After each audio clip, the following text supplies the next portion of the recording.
en el rescate eran Eh, todos chilenos. Llevaron a tres británicos que se Eso era. habían salvado, ¿no es cierto? Esto que Y- a raíz de este cruce en bote ya. desde la isla Elefante, llevaron a ellos tres, pero el resto era todo chileno. Y hay una cosa interesante si te gusta la numerología. Los náufragos que quedaron en la isla Elefante eran 22 y los que los rescataron fueron también 22.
¿Qué tal amigos? Bienvenidos a UFO 33, Mensajeros del Alba. Hoy tenemos un gran invitado, escritor, quien nos hablará acerca de un tema, de una expedición muy interesante y que en realidad es poco conocida acá en Chile, ¿eh? ¿Cómo está don Juan Francisco Lecaro? Bien, muy bien, Pablo, muchísimas gracias por esta invitación. Es un honor en este grupo tan selecto que tienes tú. Espero no defraudar toda la cosa del misterio que manejas también, No, no, para porque nada, sí. Mira, lo que queremos darle énfasis a esta, bueno, dentro de todas las expediciones que se hicieron en la Antártida, ya una en especial donde participaron chilenos en este rescate. Eh, bueno, los que me conocen aquí saben que el tema de la Antártida nos apasiona, ya nos gusta demasiado y siempre hay algo nuevo que conocer, ¿eh? Mira, por ejemplo, no sé si tú sabes que actualmente la Antártida curiosamente está militarizada. Yo me he preguntado por qué está militarizada si nadie puede llegar y, digamos, aventurarse en estos fríos extremos como lo vivieron antiguamente, generalmente británicos, con climas tan inhóspitos, ¿no es cierto? Entonces, ¿por qué está militarizada? Esa es como una pregunta que me gustaría a ver si nos puede responder. Y bueno, y dentro de todo, no se puede pasar más allá del paralelo 60, pero estas expediciones de los años 1800, 1900 llegaron incluso al paralelo 90, y eso me llama la atención, ¿eh? claro, mira, a ver, déjame empezar a responder por donde comenzaste tú. Está militarizada y no, en el sentido de que efectivamente las bases, no estoy seguro que todos, ¿ah? Ajá, No me animo a decirte, porque hoy en día hay cientos de bases, pero las bases están, digamos, son militares, son de las Fuerzas Armadas. Ahora, al menos las chilenas. Como te digo, no estoy seguro si el resto de las bases, de las que hay muchas, tienen todas bajo la órbita militar o debe haber, estoy seguro, muchas científicas. Ahora, te digo que no están militarizadas porque es un continente de paz, claro, claro. en donde están prohibidos todos los ejercicios de armas y todo lo demás. Entonces, Pruebas es una nucleares, mezcla todo muy eso. curiosa la Antártida. Claro. Claro, es una mezcla muy curiosa porque es producto que está escrito por ahí, que yo lo encuentro interesante, le puse una sola frase, pero te diría que fue el primer acuerdo, si no uno de los primeros acuerdos, en plena Guerra Fría entre Estados Unidos y Rusia, que lo encontré, acuérdate que en ese momento tú no habías nacido, Pablo, pero la Guerra Fría era un gallito de todos Exactamente, los días en todos los continentes, una exactamente. cosa terrible. Sí, Pero como que estos dos grandes imperios, por así decirlo, se pusieron de acuerdo entendiendo que la claro, protección antártica era una cuestión que iba claramente más allá que el claro, capitalismo, que el marxismo, todo ese tipo de cosas. Y lo encontré muy interesante. claro. Y entonces es un continente que no tiene nacionalidades. Por eso te digo que esto de la militarizada sí, Eh, estrictamente hablando, yo creo que te vas a encontrar con muchos gorros, galones y qué sé yo, pero es un continente de paz, es un continente sin nacionalidades o producto de un acuerdo. Yo lo encuentro eso muy interesante. mm, Eh, y respecto a lo que decías, yo no lo sé, porque esto de que no te permitan avanzar más de es por tres razones. Uno, por un concepto de seguridad, porque en la Antártica te mueres, pues no es cosa de claro, salir a caminar como en la calle, claro. no. Y al parecer es más crudo Segundo, que el Polo Norte, a- sí, al es más parecer. crudo que el Polo Norte. Es más crudo que el Polo Norte. Los récords de temperatura en la Antártica son una Sí. cosa que como- es Y como, unos bueno, vientos eh, que, claro, que aparecen, narran en el libro que te congelan, pero en cosas de minutos, segundos. Claro, sí, vientos muy fuertes por un fenómeno geográfico que se produce, vientos muy fuertes, poco rato, porque si no sería invivible. claro. Como lo decíamos por ahí, han alcanzado los 300 kilómetros por hora. O sea, imagínate, ese viento es como sacar la cabeza en el auto a 300 kilómetros por hora, cosa que nunca lo hemos experimentado. Así que yo creo que también hay un factor de seguridad, pero también respecto a lo que dices tú, lo fascinante de la persona, del ser humano, es que a finales de 1800 se lanzaron a llegar al punto, a la latitud, digamos, ¿eh? con, con otras vestimentas, otras condiciones de comunicaciones, otros alimentos. Es una odisea que será irrepetible porque, porque Sí, sí. pasan los años Claro. y quien vaya ahora va a ir con otra vestimenta, Otra etcétera, otro alimento. Entonces, tecnología. bueno, Mm, es imposible de revivirla. Otra mm, tecnología. claro. Et- Pero, Esto a mí te confieso que me entusiasma el tema, Pablo, y podría estar sí, hablando 20 horas, pero en comunicación total durante meses, total. Imagínate, no, imagínate nosotros en nuestra era del celular, imagínate. claro. Juan Francisco, mira, y antes de comenzar ahí para hablar con alguna de lo que fueron las expediciones, principalmente, bueno, de los británicos, me gustaría preguntarte, porque no sé si tú alguna vez escuchaste de el almirante Richard Byrd, ya que, bueno, se dice, o sea, no es que se dice, él hizo un viaje y dice Sí, que vio otras tierras más allá de la Antártida. Por eso te preguntaba, vio otras tierras, cambió la temperatura, incluso se habla que vio animales.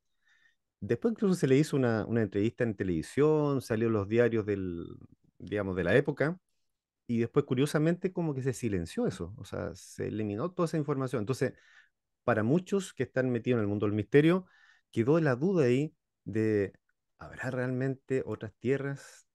¿Por qué pasaron claro, pasaron seguramente el paralelo 90 y después cambió la temperatura, cambiaron los vientos?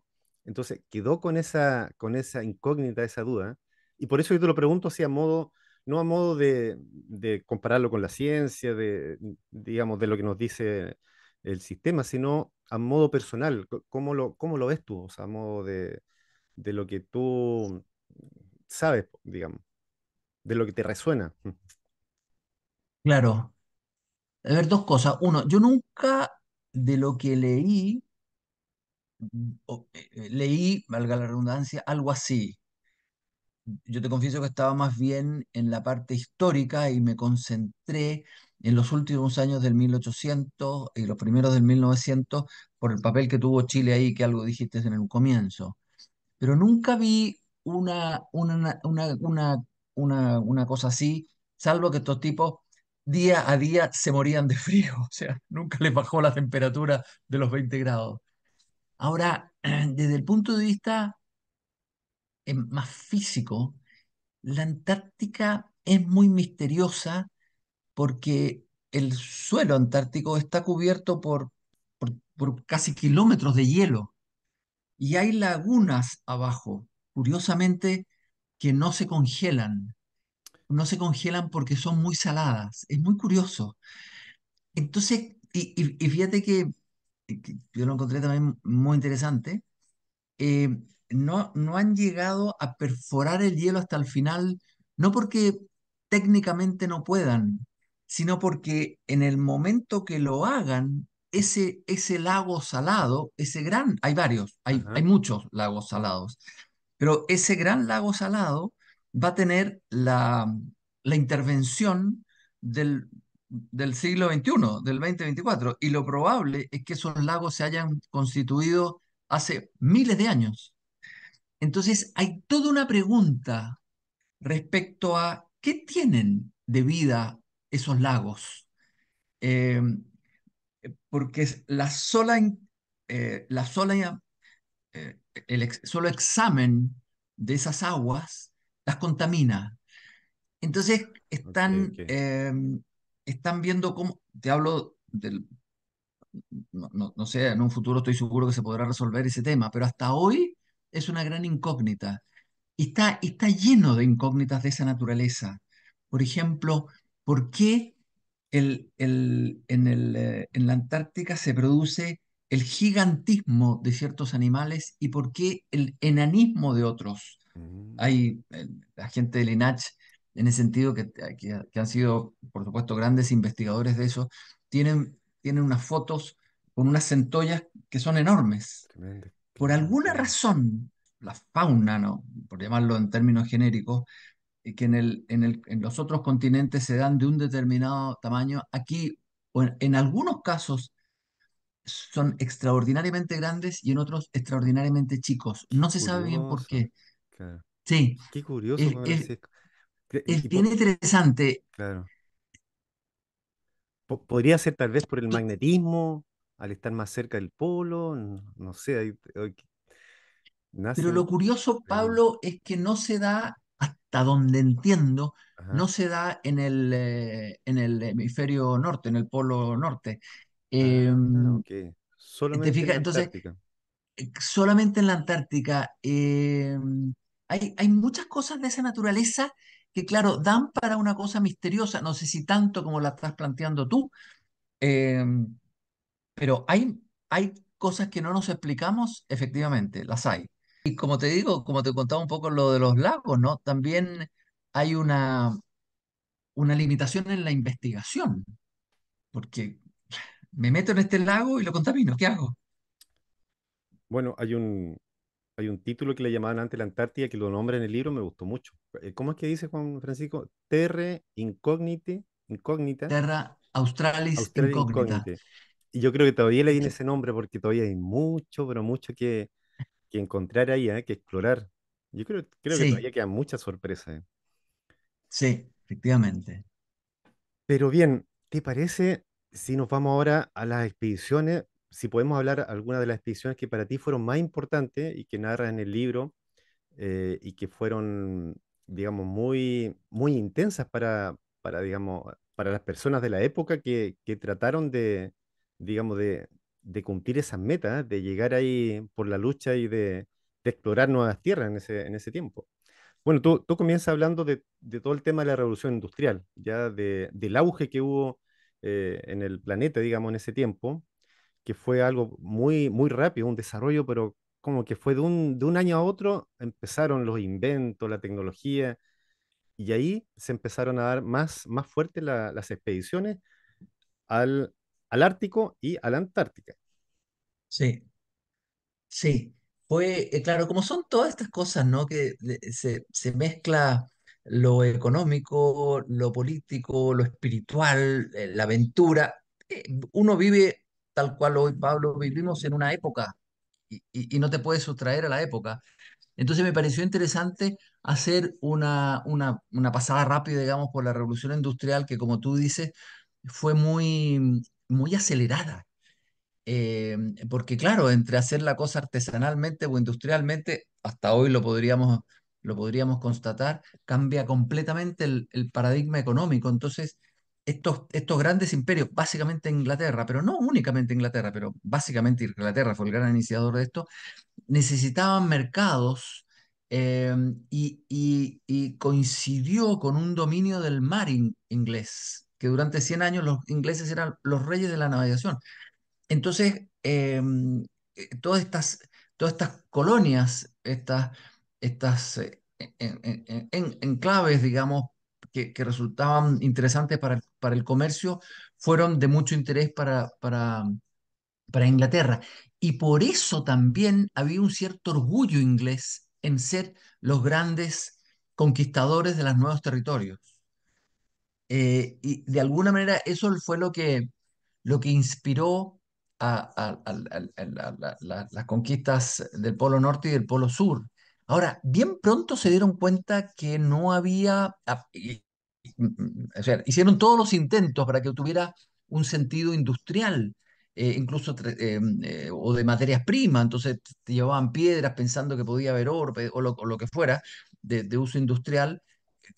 Imagínate lo que significa cada kilo extra de peso en el trineo, ¿no es cierto? Cuando recorres miles Lo de sé, kilómetros. O sea, sí, sí, sí, pero buscaron eso. Pero claro, yo creo que se mezcla el espíritu de aventura con ese espíritu comercial de la época, digamos, o industrial de la época.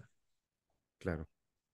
No, lo que dices tú de el tema del peso, pero mire, yo acostumbro a ir a la montaña y aunque sean 500 gramos, o sea, hay que tomar la decisión si llevarlo o no llevarlo, porque se hace muy pesado, sobre todo cuando Eh, está, sí, en altura Sí, y po. en un clima Sí, complicado como la Antártida, claro.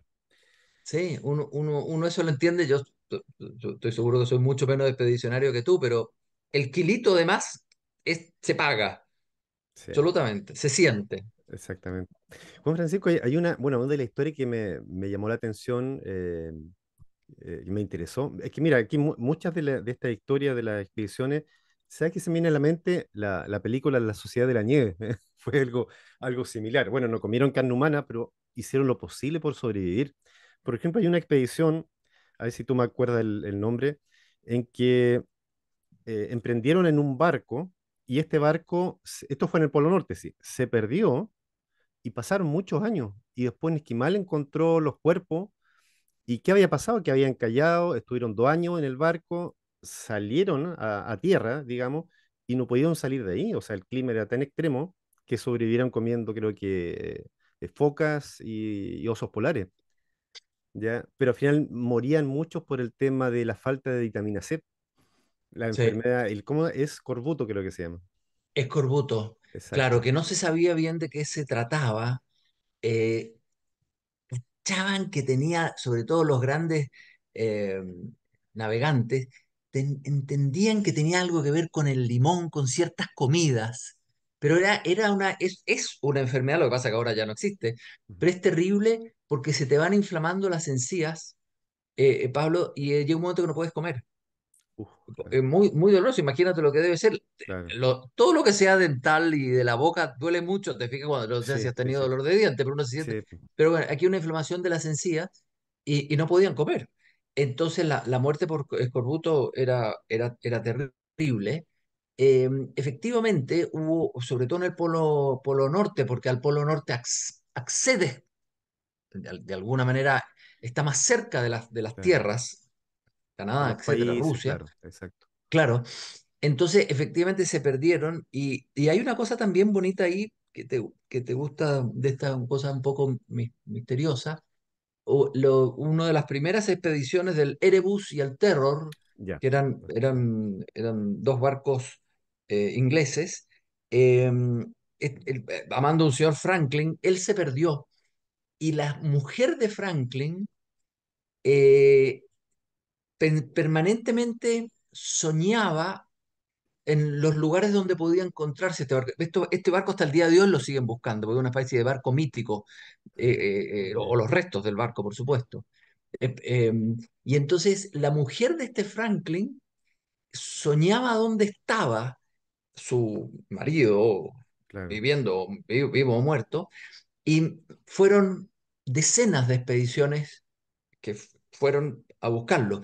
Y te diría que los planos que le daba a la señora de Franklin, que en este momento no me acuerdo cómo se llama, pero está por ahí, eh, en algún caso estuvieron bastante acertados, curiosamente. Ella nunca se había movido Mm, de su ciudad, pero imaginó planos, imagínate lo que es, ¿no? Imaginó planos y claro, lugares claro. donde en algunos casos había una cierta coincidencia. Tuvo como Y te diría que, visiones, claro, visiones en los sueños. claro, Me llama la atención. interesante, y que Sí, le dieron algunas pistas. pero fueron, como te digo, buscados durante muchos años. Juan Francisco, y bueno, y de esta expedición donde, bueno, participaron chilenos, más bien en un rescate. ¿Nos puedes comentar eso? Porque ahí es donde hay un punto muy, muy importante ahí de chilenos que fueron a rescatar, bueno, la mayoría eran ingleses, ¿no es cierto? Ingleses. Y aquí ya estamos hablando de la Antártida. En esta Claro. expedición ellos llegaron al paralelo 90, si no me equivoco, ¿correcto? O sea, digámoslo así, hubo un interés grande por llegar a la latitud 90 en la Antártica y básicamente hubo una carrera entre dos ingleses, carrera entre comillas, Scott y Shackleton, y ninguno de los dos llegó a la latitud 90, sino llegó un noruego, Amundsen. Y esto para Inglaterra fue terrible, por dos razones. Primero, porque, bueno, no habían sido ellos los que habían llegado. Y segundo, porque en la carrera concreta entre Amundsen y Scott, Scott vuelve, le agarra el invierno y mueren todos. Y la muerte, Pablo, en la Antártica, tú te lo imaginas, te conserva, porque no Claro, desapareces, exacto. quedas.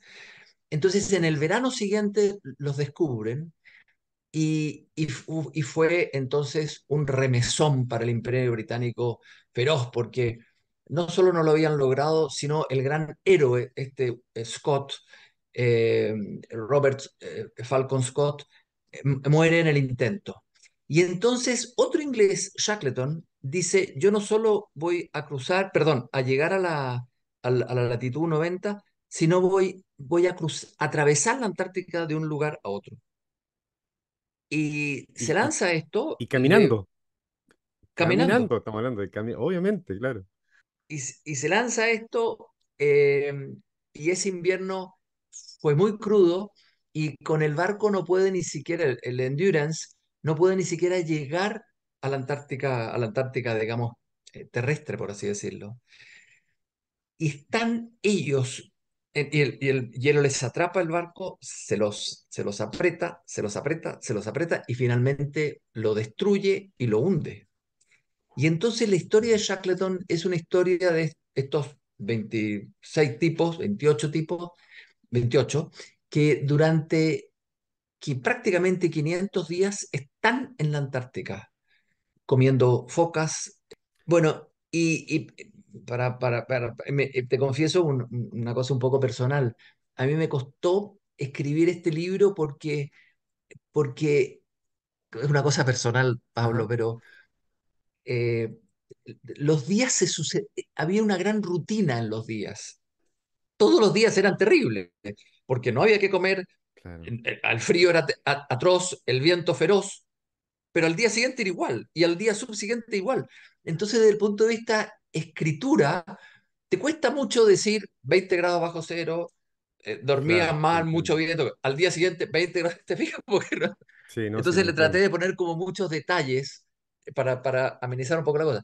Pero para no escaparme de la pregunta tuya, finalmente ellos quedan en una isla, 22 de ellos quedan en una isla, los otros 6 se van en un bote, avisan que están vivos y llega él a Punta Arenas, este Shackleton a Punta Arenas, desesperado por rescatar a sus 22 compañeros que quedaban en esta isla Elefante, que es una isla absolutamente antártica, con un frío, un viento pero Claro, feroz. claro.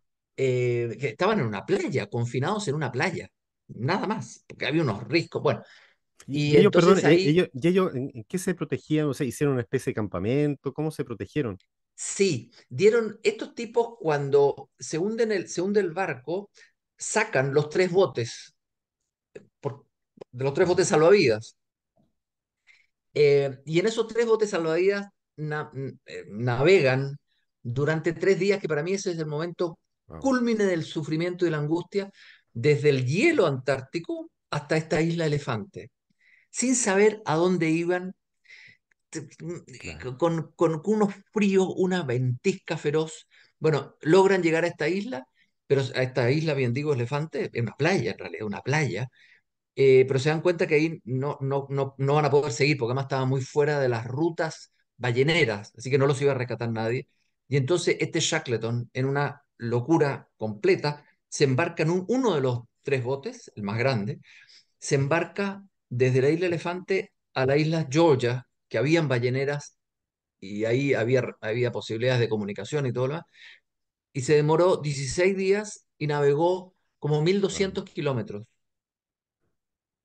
a la nada, porque aprovechaba la corriente del mar de Drake y entonces tenía que apuntarle, porque esa es la expresión, a la claro, isla, porque imagínate, las velas, el timón, nada de eso te sirve mucho con vientos huracanados y todo lo demás. Y claro. le apuntan a la isla Georgia. Bueno, la tienen que cruzar al final, y eso es el inicio del rescate que, como te digo, se materializa finalmente con este piloto Pardo a bordo de la Yelcho, que van a buscar a estos 22 náufragos que habían quedado en esta playa de la isla Elefante. Wow, qué interesante. No, increíble. Claro, y piloto Pardo, siempre desde pequeño me sonó ese nombre, ¿eh? Y no sabía a qué se hacía referencia, el famoso piloto Pardo, ahí viene. Sí, Perfecto. Bueno, toda una travesía, estimado, ¿ah? Para esa época. Y ahora tengo toda una entendido, travesía. Sí, sí, tengo increíble. entendido que ahora hay unos monumentos, incluso en Chile, en algún lugar ahí de, no sé si Punta Arenas.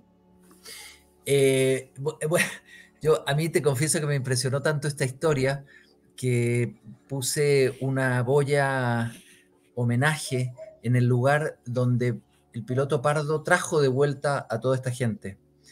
Ah, Eh, ya, ya, ya. ¿Tú la pusiste? ¡Wow! o sea, la puse, claro, es bonito Ujú. porque es un lugar muy bonito, un antiguo es un antiguo frigorífico, entonces te remite un poco a la época y sobre todo te remite al viento y al frío, porque estás al frente del estrecho y corre viento, frío y todo lo demás, entonces es bonito. Claro. Y entonces ahí hay una placa, porque está al lado de la costanera, está a unos 40, 50 metros la boya, y tú pinchas un QR y te cuenta la historia esta de Shackleton y del rescate del piloto Pardo. Me Wow, pareció, interesante. no sé, bonito rescatar ese lugar que Sí, históricamente es muy significativo. claro. Eh, Claro, la historia de la supervivencia humana, hasta dónde llega, lo que hace el ser humano para sobrevivir, o sea, la resistencia, todo un poder mental increíble. O sea, sí, yo siempre me sorprendí, imagínate, no, no es por comparar, pero siempre me sorprendí con la historia del avión que cayó en los Andes, ¿no es cierto? La sociedad de la nieve, como se dice. Pero sí, ellos tuvieron, o sea, la nada misma comparado con lo que estuvieron estas personas. O sea, estamos hablando de meses, meses sí. Mira, sobreviviendo. haces bien en decirlo, porque la verdad que uno, la sobrevivencia es como un estado completamente distinto al que estamos ahora tú y yo, ¿no? Y creo que no te imaginas las capacidades que tú y yo y cualquier persona tienen para sobrevivir. O sea, ese instinto, yo creo que es fuerte, es inimaginable. No te conoces tú en esa situación. Eres tú un misterio para ti, porque no Claro, sabes cómo resolver, no sabes en qué momento aflojas, tiras la toalla. Eh, fíjate que me tocó conocer a Canesa, uno de estos uruguayos, uno de los dos que caminaron y finalmente qué que hablaron con interesante. el arriero y los rescataron, Ajá, porque mi mujer los invitó hace, no sé, 8 años atrás, y es un doctor, un cardiólogo de Uruguay, que si no ujú, hubiera pasado este episodio, sería un cardiólogo uruguay muy respetable. claro, Pero te quiero claro, decir, un tipo absolutamente normal, como todos los que estaban ahí. No comunes, deportistas, eran rugbyistas, pero... claro, Y fíjate que en qué momento tiras o no la toalla. Ellos se conocían, entonces se apoyaban mucho, pero, pero a mí siempre me ha llamado mucho la atención cuál es tu límite, hasta dónde llegas, exacto. que es, ¿Hasta que es dónde te das por vencido? Claro. hasta dónde progresivos. Eso y lo otro que me impresionó mucho, vuelvo a Shackleton, es la última expedición de Shackleton y muchos de sus compañeros que se repitieron, que a pesar de todo lo que habían sufrido en la Antártica. Tuvieron 500, casi 500 días, Pablo, sin comunicación alguna, sin Claro, asegurarse el desayuno.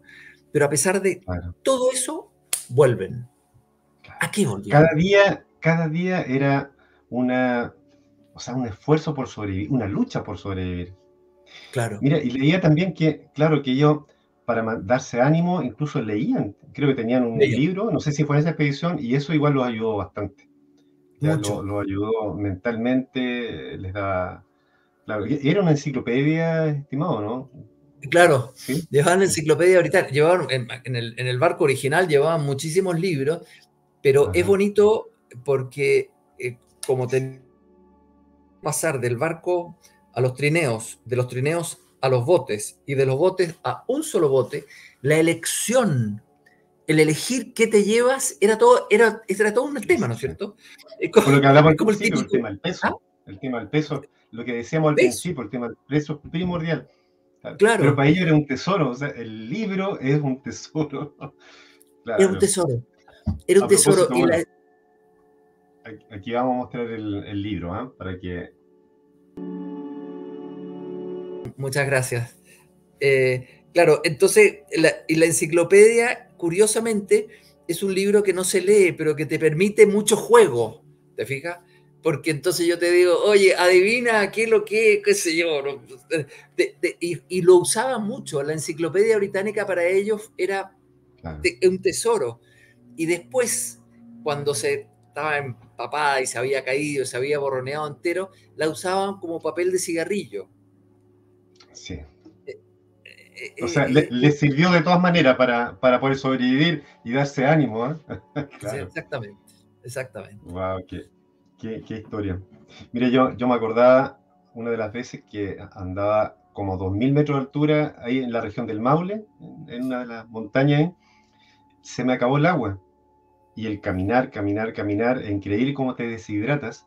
Y yo Claro. sabía que aproximadamente en 2 horas más iba a tener agua. Pero es desesperante, o sea, no tener agua, y yo decía, yo no puedo seguir más. Y andaba solo, ¿sabes? Ya, por eso me acuerdo, quizás es un detallito comparado con lo que vivieron ellos, pero qué increíble ahí la fortaleza humana, por tratar de sobrevivir, lo que uno puede hacer más allá. Yo igual soy deportista y en mi tiempo, bueno, entrené mucho y nos enseñaban eso, que uno puede llegar más allá de lo que la mente cree. O sea, o de Sí. lo que el cuerpo te hace creer. El cuerpo te hace creer, no, tú puedes llegar hasta acá, pero la mente, uno maneja con la mente el cuerpo, tú puedes llegar más allá. Estoy seguro que te ha pasado mucho en tus expediciones que cuando estás caminando, llevas mucho tiempo caminando, si te pones, si te distraes y empiezas a pensar otra cosa, un proyecto, alguna, te olvidas que vas caminando, la verdad es que es una caminata mucho más descansado y llega mucho más lejos. Pero si al contrario empiezas a decir, chuta, me está doliendo la rodilla, estoy Sí, cansado y esta exacto, es- exacto, es- exacto, hay algo, un enchufe o desenchufe mental que es fundamental. exacto. No, exactamente. Bueno, estimado, ha sido un placer tenerte aquí en el canal. Muy interesante. Yo recomiendo que lean este libro, ya, En busca de las entrañas del hielo. Ahí lo vamos a colocar. Ya, ¿Quiere? ¿esto dónde lo pueden encontrar? Bueno, yo lo encontré por Busca Libre, acá en Chile, Busca Libre. Sí, está en las librerías, pero está en Busca Libre también. Tú tienes ahí el acceso a Busca Libre, ¿verdad? Sí, sí, y llega muy rápido de un día para otro. Y para la gente Sí. de afuera, los amigos que nos ven de España, de México, Está en Amazon también. en Amazon. Perfecto, perfecto. Sí. Así que ahí les recomiendo este libro. Está lleno de misterios, de expediciones ahí narradas.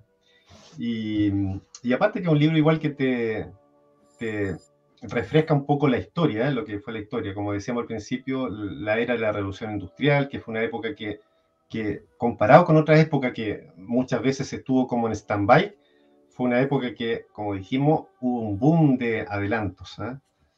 ¿No es cierto? Eso Ahí, es. nombraba en un video que vi la leche pasteurizada, que más de las vacunas, un Sí, montón de fue adelantos, pero sí, un montón de invenciones, muchísimas. en muy La- pocos años. Sí, Así ya lo es. creo. Así es. Bueno, estimado, no sé si quieres decir lo último para los amigos que nos Sí, ven. Ujú. Pablo, te agradezco muchísimo esta invitación, de verdad. Te confieso que la manera además que entrevistas, ¿no? Es como refrescante, porque te sumas tú a eso y es muy bueno que tú sepas de qué se trata esto, o por lo menos que tú y yo sepamos un poquitito así de qué se trata esto, Ajá. porque entiendes más el valor de lo que ocurrió. Así que te agradezco muchísimo y espero que nos veamos en otra próxima. Cuando tenga algo de misterio así, de interés no descifrado, te voy a avisar. Sí, no, encantado. Siempre bienvenido aquí, estimado Francisco, ¿ah? Muchas Muchísimas gracias. gracias. Gracias por estar aquí. Chao, chao. Hasta luego, gracias. Chao.